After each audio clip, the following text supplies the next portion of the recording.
রাজশাহী বদরা এলাকায় রেললাইন বস্তিতে দেখা গেল একজন নাতি এবং তার দাদিকে ভিক্ষা করতে।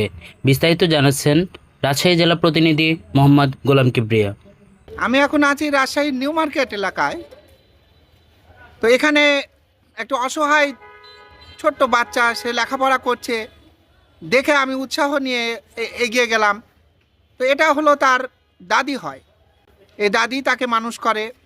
কথা হলো তার দাদির সাথে, তার দাদি অনেক কষ্ট করে এই ছেলেকে মানুষ করছে।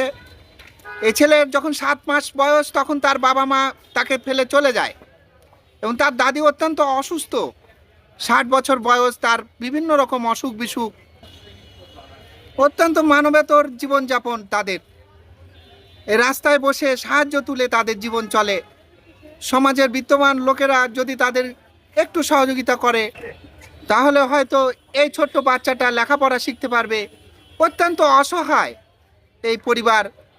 রাজশাহীর ভদ্রা এলাকায় একটা বস্তিতে তারা মানবতর জীবনযাপন করে।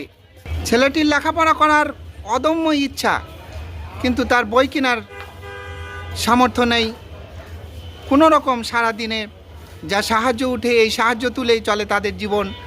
রাজশাহীর ভদ্রা এলাকায় যে রেললাইনের ধারে বস্তি আছে সেই বস্তিতেই তারা থাকে।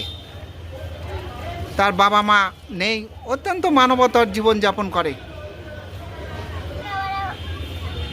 অনেক বড় হতে চাই, বড় লোক হতে চাই, চাকরি বানাতে চাই, বিয়ে করতে চাই। তুমি লেখাপড়া শিখে অনেক বড় হতে চাও?